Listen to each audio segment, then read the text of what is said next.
and yesterday we also had a very nice concert. So it seems to be a very important topic within the community. Okay, so let's start with a short motivation. We probably all know that sense of presence in virtual reality is important. It means that we feel like we are actually being there in the virtual environment. This feeling, as defined by Slater and Winworth, makes VR experiences more engaging and involving, which contributes to an overall better player experience. Past studies have shown that the sound we hear affects how present we feel in the virtual environment. Also, having no sound can make us feel less present, and these sounds can also improve our motivation and how well we perform in the virtual environment. Yesterday we also heard a talk about how sound design impacts user experience and attention, and when it comes to how we perceive time, studies suggest that music can make us feel like time is passing differently, but this usually happens only when people are told to estimate time before the experiment starts. However, some studies disagree and say that music doesn't always affect how well we perform or how present we feel in the virtual environment. But it's not important to note that these studies used music that people generally like without considering personal preferences. These studies are also not easy to compare because they are using different technologies. Some use regular speaker, others use noise-cancelling headphones, and also some use VR head-mounted displays, while others are using monitors or large screens. This leads us to an interesting question: how personal music affects how present we feel in VR. Therefore, as it remains unclear how personal music contributes to a more immersive VR experience, our main aim is to evaluate the impact of personal music on sense of presence, motivation, and also player experience. In our study, participants played a VR strategy game in 3 different conditions. First one was only with sound effects and without background music. Second one was with the game's original music, and the third one was with their own personally chosen music. For this purpose, we used a story-based VR game called Beware. The game has 3 different fractions, each with its own unique theme. The main goal of the game is to uncover the story by expanding the network. This means players use weapons to gather energy, convert it, and they also shoot at other nodes to overload them. The game has its own music with sound effects, and to additionally also support individual playlists in the game, we implemented a tool as shown on the bottom right. It's important to say that the game adapts its frequency at which transmitters spawn based on the beats in the music. That is to say, with faster music, more notes will spawn, and with slower music, less notes. So the purpose of the study was to investigate the effects of personal music within VR games. We initially invited 26 participants for our study, and in the end we had a final sample size of 21 university students, consisting of 7 females and 14 males, with ages ranging from 21 to 31 years. Before we started with the main part of the study, the participants were provided with all necessary information about the study. Next, the participants played through a tutorial to learn game mechanics and controls. And then, in the actual experiment, participants engaged in 3 rounds of the VR game. each lasting approximately 8 minutes, and of course these conditions were randomized. After each round, participants provided their feedback through established questionnaires. To analyze the data, we used some statistical tests to evaluate the statistical significance among conditions. We used the Friedman test because our data was not normally distributed. Furthermore, we used the Wilcoxon test as post hoc test to investigate significant difference between the conditions. And additionally, we calculated effect sizes using that.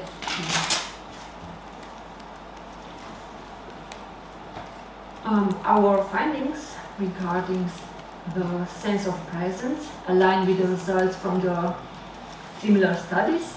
The Friedman's test shows significant differences among conditions.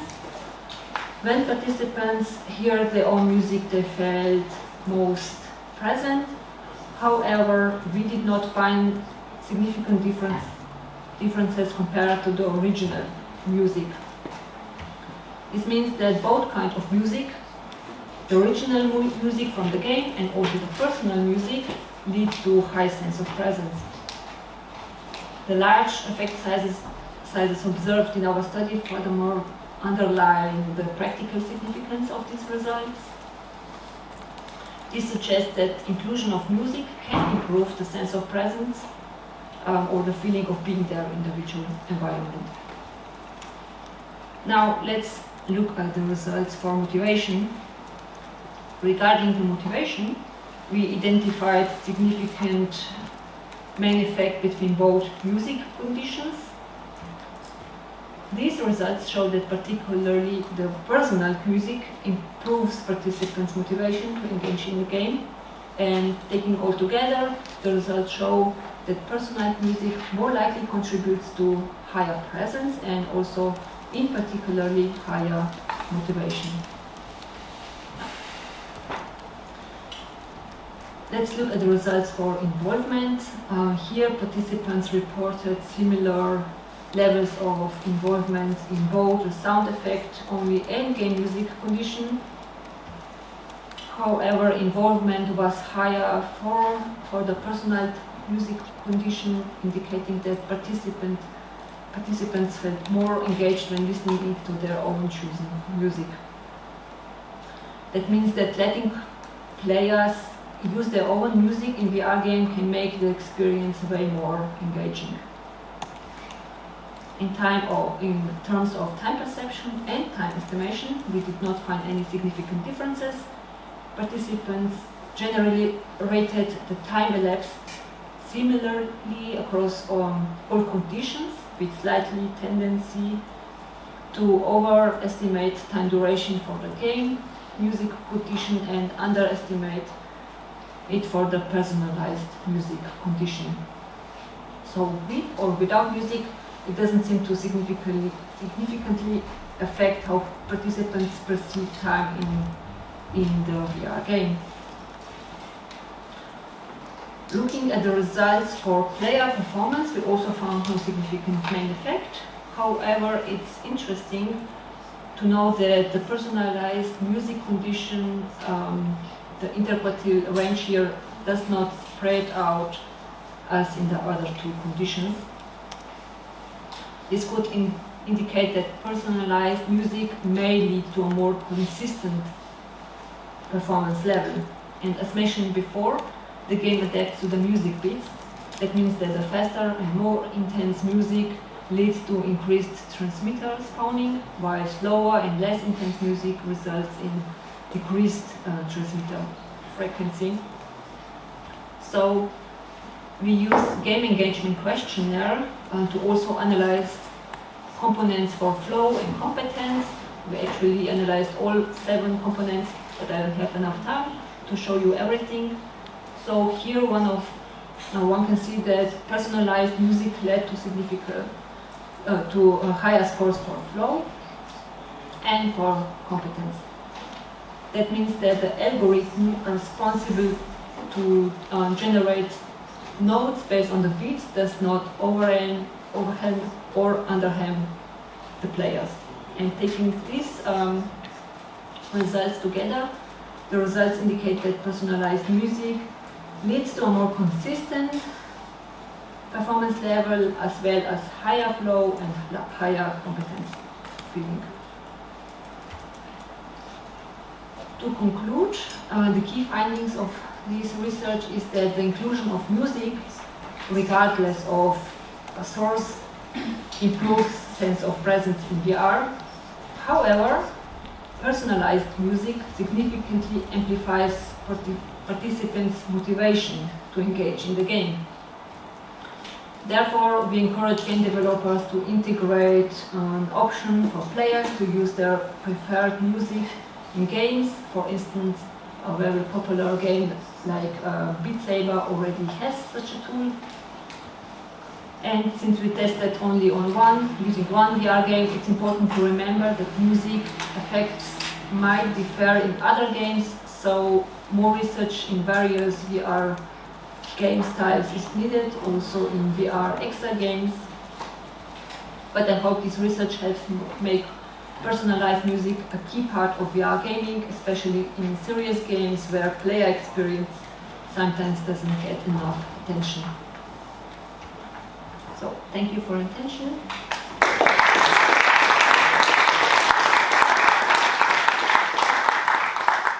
Thanks a lot, Polona.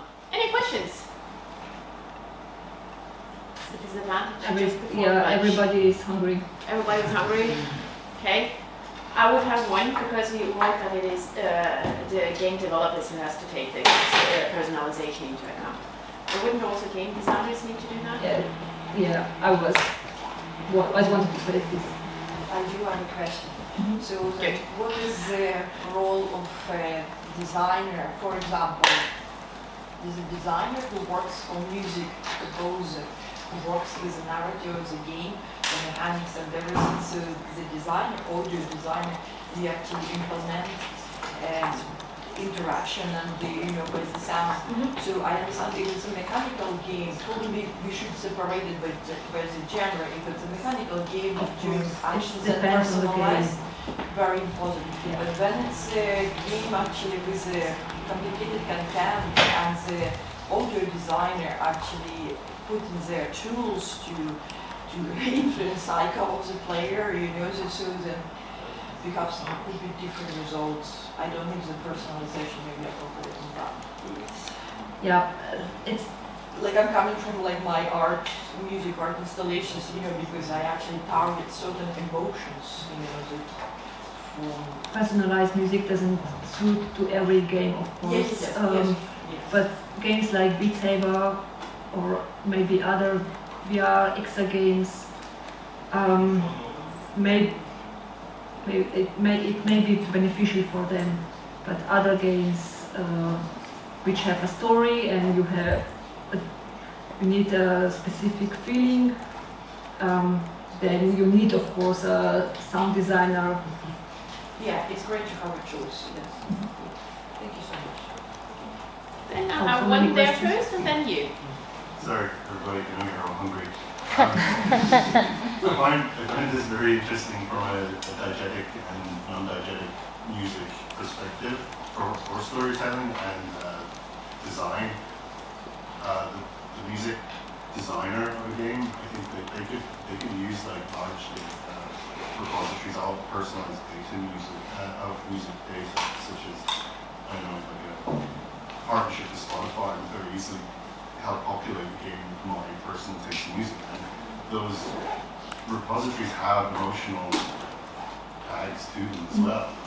This is an acoustic music scene. As a music designer for the immersive experience, I could be specifically vague about what that is. Like it could be, this is a cool piece of music, I'm in a coffee bar, it's coffee table jazz.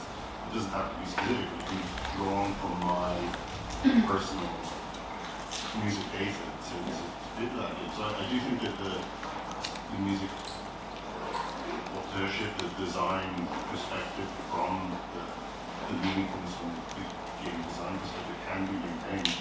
Definitely. I fully agree with you. Yeah, although it's not right for every setting, but Yeah. I just want to make sure we're providing on the same sort of ideal set. That's cool. Thank you. Then you have your question, then it's lunch. If you have a multi-user VR space and personalized music won't work, really, what has your research come? What kind of conclusions have they come to if you want to have some sort of more immersive experience using music within a multi-user space? It's an interesting question. Maybe for the next paper. That's very good. That's a good answer. We all heard that. So then we are looking forward to your next experiments in that field. Thanks a lot for listening. The session will continue after lunch. We have now 65 minutes lunch. Well, actually we have even 67. And we will meet again at 2 o'clock. And then we will listen to Svetlana. So be on time.